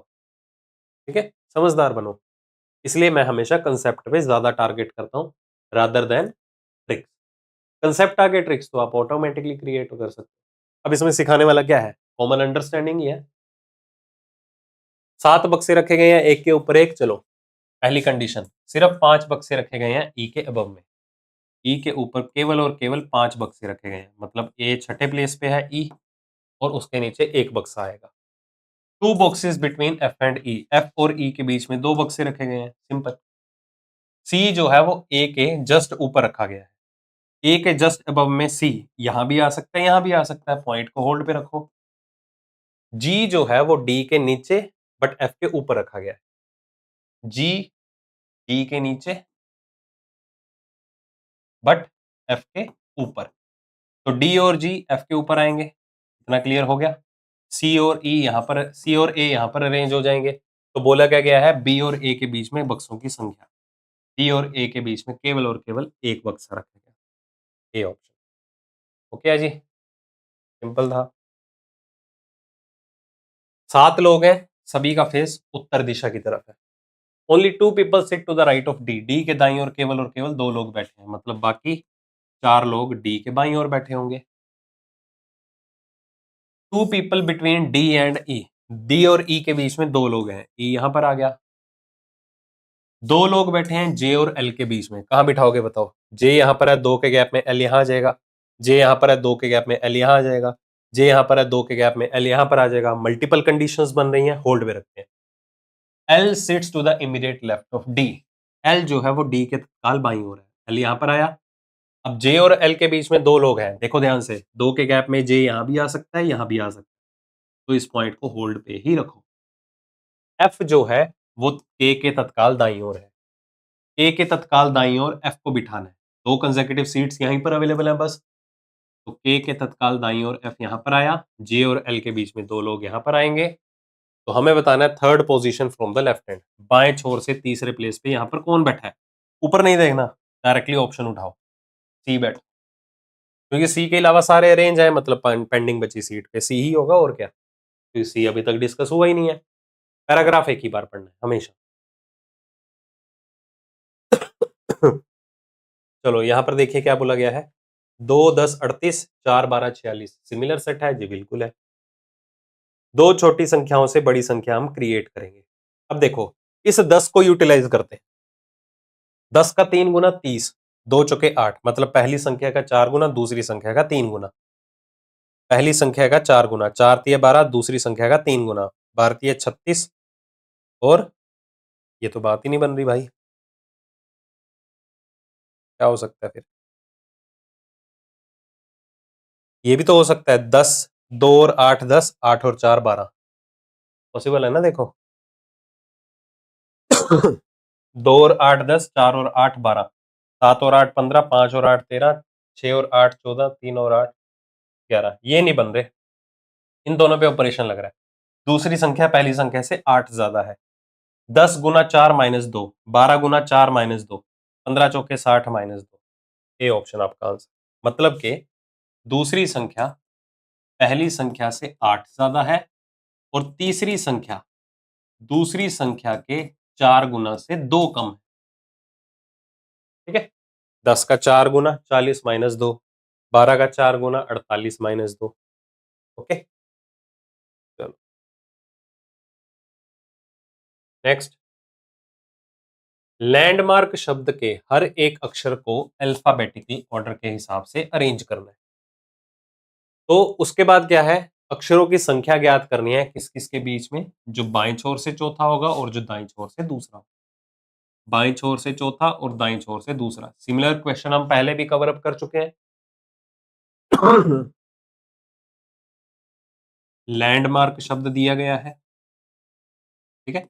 बाएं छोर से चौथा मतलब 4 अक्षर अरेंज करने हैं।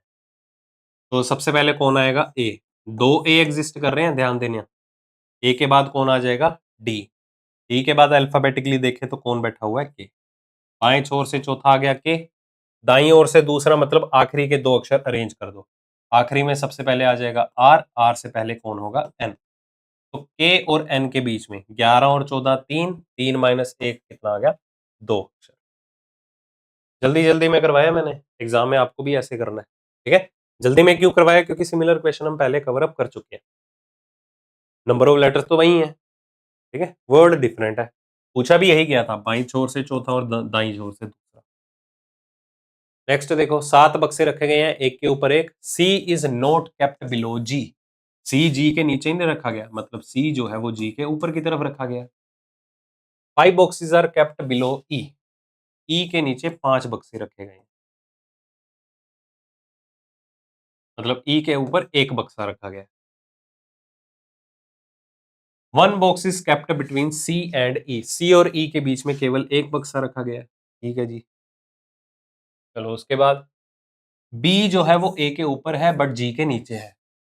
बी ए के ऊपर है, बी ए के अबव में है बट जी के बिलो में है। अब देखो ध्यान से, हमें जी जो है वो सी के बिलो में चाहिए, नीचे की तरफ। जी कहीं भी आ सकता है बट जी इन दो पोजीशन पे नहीं आएगा, क्योंकि जी के बिलो में बी चाहिए, बी के फर्दर नीचे ए चाहिए। तो जी बी ए ये तीनों यहीं पर ही अरेंज होंगे। यूज कर लिया तो वैनिश करिए। आगे देखते हैं और क्या इन्फॉर्मेशन गिवन है। एफ को जो है वो शीर्ष पर नहीं रखा गया, एफ यहां पर आएगा। पूछा किसके बारे में है? इमीडिएटली बिलो एफ, एफ के तत्काल नीचे कौन सा बक्सा रखा गया है? सी बक्सा, ठीक है। अगले आइए। नतेश ने स्टार्ट किया बिंदु वाई से और वो 58 किलोमीटर पूर्व दिशा की तरफ चला। 58 किलोमीटर बिंदु वाई से चलना शुरू किया उसने, 58 किलोमीटर पूर्व दिशा की तरफ चला। ये हो गया ईस्ट डायरेक्शन। उसके बाद एक बायां मोड़ लिया और 28 किलोमीटर चला।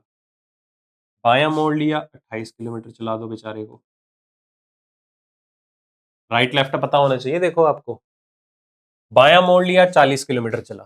चलो अभी बायां मोड़ लिया और 40 चला दो यहाँ पर, ठीक है? थोड़ा सीधा करके बना देते हैं यहाँ पर। 40 स्प्लिट कर दो। अगर ये 40 है तो ये कितना था? 18, तभी तो 58 बनेगा। ओके। उसके बाद बायां मोड़ लिया और 71 किलोमीटर चला। हाँ जी 71 किलोमीटर। 71 किलोमीटर कैसे कवर होगा? पहले तो ये 28 किलोमीटर कवर करवा दो। बायां मोड़ लिया था ना पश्चिम दिशा में, बायां नीचे की तरफ होगा। 28 ये होगा, 28 में कितने जोड़ दें? 43 और जोड़ दो। 43 और ले आओ बेचारे को नीचे, ये 43 किलोमीटर। ओके, समझ में आना चाहिए कौन सी डिस्टेंस कितनी है। दायां मोड़ लिया और 18 किलोमीटर चल के बिंदु जेड पर पहुंचता है। ये देखो 18 किलोमीटर दाएं ओर, ये 18 है तो ये भी 18 हो गया, ये बिंदु जेड हो गया। लो भाई, क्या पूछा गया है अब? अगर उसे वाई पर दोबारा वापस जाना है तो कितना डिस्टेंस ट्रेवल करना पड़ेगा? कितना ट्रेवल करना पड़ेगा? 43। कौन सी दिशा में? उत्तर दिशा में। हो गया ना आसान? तो इसलिए ये स्प्लिटिंग का बेस्ट आप अप्रोच में ले सकते हो, आइडिया ले सकते हो। क्वेश्चन को देखो कितना आसान बना दिया। अगर आप इसे टोटली 71 किलोमीटर ले लेते तो ये प्रॉब्लम क्रिएट करता आपको। आप इसे माइनस करने बैठते, भाई कितनी डिस्टेंस कहां पर थी, कंपेयर करने बैठते। तो जब भी आप ड्रॉ करो लाइन, कंपेयर ऑलरेडी कर लो, दिक्कत ही नहीं है कोई।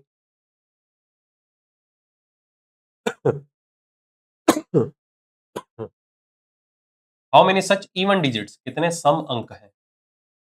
Immediately preceded by odd digit, जिससे तुरंत पहले एक विषम अंक हो और तुरंत बाद एक इवन डिजिट। क्या है कमजोर कड़ी?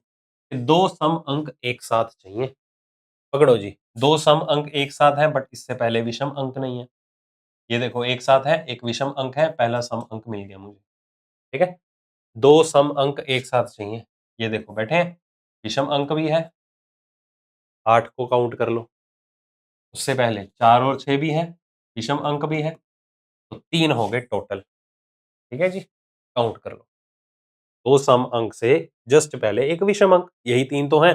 कौन कौन से? 2, 8 और 4। ओके। मेन इसको टारगेट करना है ना हमें, बट हम इसे एज अ ग्रुप के नजरिए से देखेंगे, वो ज्यादा आसान हो जाता है फिगर आउट करना। हर एक वोवल को चेंज कर दिया जाए उसके तत्काल अगले अक्षर के साथ according to the English alphabetical order. Vowel की वैल्यू में एक का इंक्रीमेंट करना है और कॉन्सोनेंट को पिछले अक्षर के साथ रिप्लेस कर दिया जाए, उसकी पोजीशन वैल्यू में वन का डिक्रीमेंट करना है। How many letters will appear exactly twice in the, दो बार हमें बताना है एग्जैक्टली कितने अक्षर होंगे। तो पहले तो वोवल को बदल लो, ठीक है। वोवल में देखो ए का क्या बन जाएगा बी, ई का क्या बन जाएगा एफ, ओके। वोवल में वन का डिक्रीमेंट, बाकी रहे कॉन्सोनेंट एक एक का डिक्रीमेंट। 13 का बन गया 12, ए दो का बन गया एक, उसके बाद 12 का बन गया 11, आफ्टर दैट 18 का बन गया 17, 19 का बन गया 18। ये है, देखो कौन सा अक्षर रिपीट हुआ है, बी एल ए के एफ क्यू आर, कोई भी नहीं आ रहा, zero, okay. Same, change to the letter immediately following, यही, कमेंट करके बताओ। अब तो बता दिया भाई, ओरली हो जाना चाहिए आपका, देख लो, ठीक है। कमेंट करके बताओ कि इसका एग्जैक्ट आंसर क्या होगा क्वेश्चन नंबर 31 का। नेक्स्ट देखो, चलो भाई एनोलॉजी, चार चार लेटर्स का आपको ग्रुप अवेलेबल है, लेटर्स सारे सेम है, ठीक है। चलो देखो ध्यान से, पहले से दूसरे की तरफ स्विच करो, पहला और दूसरा ही एक्सचेंज हो रहा है, बाकी कॉमन है। एम ई का क्या बन गया, E M L T as it is, तो टी ई का ई टी होना चाहिए था, एलिमिनेट। सी ओ का ओ सी है, L D as it is. L E का ई एल होना चाहिए था, एलिमिनेट। ए एच का H A sorry H A का ए एच होना चाहिए था, एलिमिनेट। यही आपका आंसर आ गया। ऐसा नहीं है कि आपको पहले पूरे का पूरा लेटर्स क्लस्टर जो जितने भी आपको गिवन है, मतलब अक्षरों के समूह जितने भी गिवन है, सभी को आइडेंटिफाई करना है, सभी में क्या लॉजिक लग रहा है। दो दो को पकड़ के चल लो, ऑप्शन एलिमिनेट करते रहो, आसान होगा ना। तो हमेशा मैं ये चीज बोलता हूं कि जब भी आप एसएससी और रेलवे का एग्जाम देते हैं ना, ऑप्शन को एलिमिनेट जरूर करो। जब भी आप किसी भी क्वेश्चन का सॉल्यूशन बनाने जा रहे हैं ना, ऑप्शन को एलिमिनेट करना जरूर सीखो, ठीक है। ये बहुत बढ़िया अप्रोच होती है क्वेश्चन को जल्दी से जल्दी सॉल्व करने की। अगला, कितने पर्सन है, चार और तीन सात, टेबल के राउंड बैठे हैं, सभी का फेस सेंटर की तरफ है, केवल दो ही लोग बैठे हैं टी और क्यू के बीच में, पहले सात लोग भाई बिठा लो, ठीक है। क्या कहता है, केवल दो ही लोग बैठे हैं टी और क्यू के बीच में जब क्यू के दाईं ओर से काउंट करना शुरू करते हैं। क्यू के दाईं ओर से काउंट करना शुरू किया, एक दो, टी यहां पर आ गया। तीन लोग बैठे हैं डब्ल्यू और यू के बीच में, जब यू के दाईं ओर से काउंट करना शुरू करते हैं, यू के दाईं ओर से काउंट करना शुरू करो, तो डब्ल्यू और यू के बीच में तीन लोग हैं। यू यहां पर है तो डब्ल्यू यहां नहीं आएगा, यू यहां पर है तो डब्ल्यू यहां आ सकता है, यू यहां पर है, तो मल्टीपल केसेस बन रहे हैं, तो होल्ड में रखते हैं। E seats to the immediate right of W, W के तत्काल दाईं ओर आपको ई भी चाहिए, तो डब्ल्यू यहां नहीं आ सकता, ठीक है ना, डब्ल्यू यहां भी नहीं आ सकता, ओके। डब्ल्यू यहां आ सकता है, यहां भी आ सकता है, और यहां भी आ सकता है। डब्ल्यू यहां नहीं आएगा, क्योंकि यू और डब्ल्यू के बीच में तीन लोग हैं ना, यू के दाईं ओर से, यू यहां लेंगे तो तीन का गैप, डब्ल्यू यहां आ जाएगा फिर, ओके। चलो देख लेते हैं, Y is an immediate neighbour of U as well as Q, Y जो है वो क्यू और यू दोनों का नेबर है, वाई क्यू और यू दोनों का पड़ोसी है। अब देखो, अगर Q और U दोनों का पड़ोसी है Y, अगर मैं Y को यहां बिठाता हूं, U यहां पर आएगा अल्टीमेटली। अगर U यहां पर है तो तीन के गैप में W यहां तो आ ही नहीं सकता, तो एलिमिनेट हो गया। तो मतलब कि हमें इतना पता चल चुका है कि Y यहां पर होगा, U यहां पर होगा, U यहां पर है तो एक दो तीन के गैप में, तो गड़बड़ कर रहा है क्वेश्चन। Y जो है नेबर है U as well as Q का, U यहां पर हुआ तो एक दो तीन के गैप में दाईं ओर से काउंट करने पे, एक सेकेंड, मैंने तो नहीं गड़बड़ कर दी कहीं, बाई मिस्टेक, एक बार मुझे लग रहा है मैंने कहीं गड़बड़ कर दी है, हो जाता है भाई, हम भी इंसान ही हैं। चलो रीस्टार्ट करते हैं इस क्वेश्चन को। हम पहले उसी इंफॉर्मेशन को यूज कर लेंगे। क्या लिखा हुआ है? Only two people sit between T and Q when counted from the right of Q. Q के दाईं ओर से काउंट करने पे टी और क्यू के बीच में दो लोग हैं, मतलब टी जो है वो क्यू के दाईं और तीसरे प्लेस पे है। तीन लोग बैठे हैं डब्ल्यू और यू के बीच में when counted from the right of you. You के दाईं ओर से काउंट करने पे यू और डब्ल्यू के बीच में तीन लोग आ रहे हैं। डब्ल्यू यहां पर आ गया, ठीक है। E sits to the immediate right of W. W के तत्काल दाईं ओर यहां पर ई अवेलेबल है। उसके बाद y जो है वो पड़ोसी है u और q दोनों का। y u और q दोनों का पड़ोसी है, तो y यहां नहीं ले सकते, u का तो पड़ोसी बनेगा, q का नहीं बन पाएगा। ओके, q का थर्ड राइट t है। भाई ये क्वेश्चन ही गलत है फिर तो, ये रॉन्ग लग रहा है मुझे, रॉन्ग। क्योंकि देखो q का थर्ड राइट अगर मैं t को बिठाता भी हूं, एक दो तीन, आ ही नहीं सकता ना t। ओके, तो ये क्वेश्चन ही गलत आ रहा है, एरर है क्वेश्चन में। ठीक है, ये गलती है क्वेश्चन के अंदर, देख लूंगा मैं इसे एक बार, रॉन्ग लिख देता हूँ ना, बाय चांस बाद में हम इस क्वेश्चन को यूज करें तो। नेक्स्ट देखिए, how many such even digits are there, कितने सम अंक हैं जिसमें तुरंत पहले क्या होना चाहिए, एक संपूर्ण वर्ग होना चाहिए, परफेक्ट स्क्वायर होना चाहिए, और तुरंत बाद एक इवन नंबर होना चाहिए। कमजोर कड़ी कौन है? Perfect square. एक को भी परफेक्ट स्क्वायर की कैटेगरी में काउंट करना है। तो एक, चार और नौ, देख लो कौन कौन बैठा है। जहां एक, चार, नौ आएंगे उनके तुरंत बाद दो सम अंक देख लेना। चलो, नौ है, दो सम अंक है, पहला इवन डिजिट मिल चुका। एक है, दो सम अंक है, दूसरा इवन डिजिट मिल चुका। चार है, दो सम अंक है, तीसरा इवन डिजिट मिल चुका है। ठीक है, एक, चार, नौ में से ये देखो नौ बैठा हुआ है, चौथा इवन डिजिट मिल चुका है। उसके बाद एक, चार, नौ, ये देखो ये बैठा हुआ है, पांचवा इवन डिजिट मिल चुका है। एक को काउंट ही नहीं करेंगे क्योंकि उसके बाद सिर्फ एक ही अंक बैठा हुआ है, तो कितने बने? पांच। ठीक है, तो पांच यहाँ पर इवन डिजिट ऐसे हैं जिससे तुरंत पहले एक परफेक्ट स्क्वायर है और तुरंत बाद एक इवन डिजिट। ओके, चेक कर लेना एक बार, गलती तो नहीं की मैंने यहाँ पर भी। एक को भी परफेक्ट स्क्वायर लेना, नौ के बाद दो छः आ गए, एक के बाद दो छः आ गए, इवन इवन है। चार के बाद आठ दो आ गए, नौ के बाद आठ छः आ गए, बिल्कुल ठीक है। सात बक्से रखे गए हैं एक के ऊपर, बॉक्स बेस्ड पजल अच्छे आए हैं क्वेश्चन इस बार। B is kept third from the top, शीर्ष से बी का स्थान तीसरा है, बाकी चार बी के बिलो में। Only three are kept between D and B, D और बी के बीच में तीन, डी यहां पर आया। सी जो है जी के जस्ट नीचे बट एफ के ऊपर, सी जो है वो जस्ट जी के नीचे और एफ के ऊपर प्लेस किया, एफ के ऊपर कहीं भी हो सकता है। ए जो है ई के नीचे, ए ई के नीचे बट बी के अबव में। अगर बी के अबव में ए ने आना है तो ए के अबव में ई ने आना है, तो ई और ए यहां पर ही अरेंज हो जाएंगे। जी सी एफ का ग्रुप हमें यहां पर बिठाना होगा क्योंकि इसके अलावा कोई ऑल्टरनेट ही नहीं है।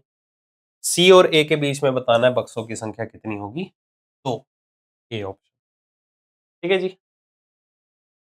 नेक्स्ट, हर एक वोवल को चेंज कर दिया जाए उसके अगले अक्षर के साथ। ठीक है, मतलब वोवल की पोजीशन में एक का इंक्रीमेंट करना है, कॉन्सोनेंट को पिछले अक्षर के साथ, मतलब कॉन्सोनेंट की पोजीशन वैल्यू में एक का डिक्रीमेंट करना है। ये तो भाई आप फिर से इसका आंसर भी कमेंट करके बताइए, अब तो कुछ नया नहीं होगा आपके लिए, सिंपल ही है। Next, how many such digits are there, कितने अंक हैं, डिजिट तो कोई भी हो सकता है, सम और विषम अंक कोई भी हो सकता है, जिसके तुरंत पहले क्या होना चाहिए, इवन डिजिट होना चाहिए, सम अंक होना चाहिए और तुरंत बाद ऑड डिजिट होना चाहिए। कमजोर कड़ी कौन है, इवन और ऑड, क्योंकि डिजिट को अगर टारगेट करेंगे वो तो कोई भी हो सकता है। ठीक है, तो किसी सम अंक के दाईं और दूसरा एक विषम अंक होना चाहिए। ठीक है, ये देखिए सम अंक है, दाईं और दूसरा विषम अंक है, मतलब पहला डिजिट काउंट हो गया हमारा। ओके, सम अंक को टारगेट करो।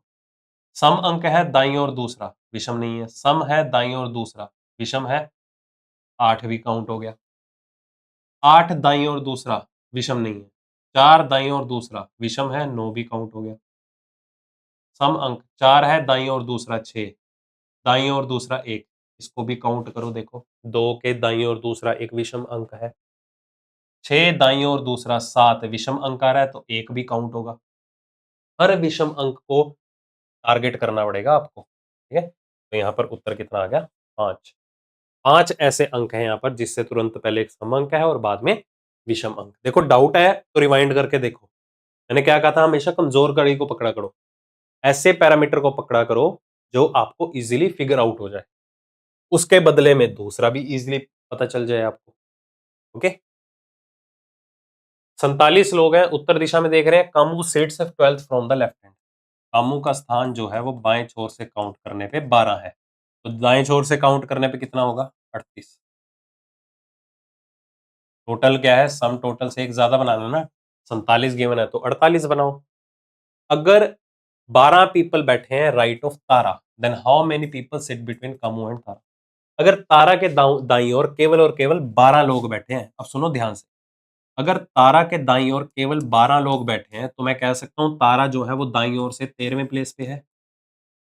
अगर तारा दाएं छोर से 13वें प्लेस पे है तभी तो उसके दाईं ओर केवल 12 लोग बैठे हैं। एक ही बात हुई ना। तो हमें कामू और तारा के बीच में व्यक्ति बताने थे कितने हैं। सिंपल, ये दाईं ओर से इसका स्थान गिवन है, इसका स्थान गिवन है, दोनों में डिफरेंस कितना आ गया? 25 का। बीच के पर्सन कितने हो गए? ये क्या गड़बड़ हो गई? अरे मैंने सम गलत बना दिया ना, ये 36 आएगा। मैंने 36 बोला था, 38 बोला था। चलो 22 लोग आएंगे। B option. टोटल 48 बनाना है तो 12 में 36 जोड़ेंगे, मैंने गलती से 38 लिख दिया, 36 आएगा यहाँ पर। कंसेप्ट समझ गए ना? हर एक इंडिविजुअल लेटर को, हर एक अक्षर को, पिक्कल्ड शब्द में दिए गए हर एक अक्षर को वर्णमाला श्रृंखला के हिसाब से अरेंज करना है। फिर उसके बाद क्या है? अक्षरों की स्थिति बतानी है, किस किस संख्या बतानी है, किस किस के बीच में, second from the left and which is fourth from the right.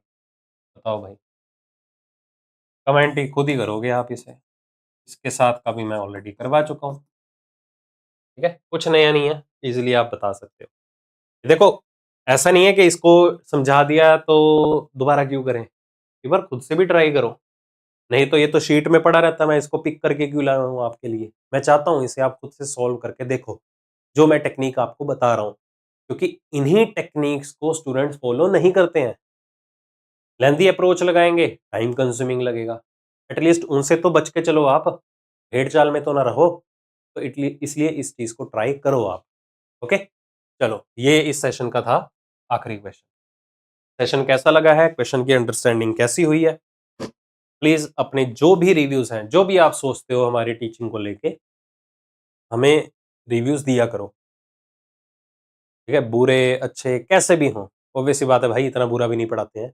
चलो फिर भी अगर आपको फील होता है भाई तुम्हारा पढ़ाया हुआ समझ नहीं आ रहा, तो बढ़िया भाई, इंप्रूव करने की कोशिश करेंगे। मीन टाइम आप अपना टाइम हमारे साथ वेस्ट मत करना, कहीं और से पढ़ लेना जिसका आपको समझ में आए, ठीक है। बट हम डे बाय डे कोशिश पूरी करते हैं कि अपने आप को बेहतर बना सकें, और होना भी चाहिए हर इंसान की कोशिश, क्योंकि नोबडी इज परफेक्ट। चलो इस सेशन में इतना ही, फिर जल्द ही अगले सेशन में मिलते हैं और इम्पोर्टेंट वीडियो के साथ।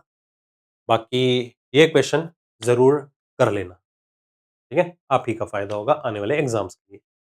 मिलते हैं फिर, टेक केयर।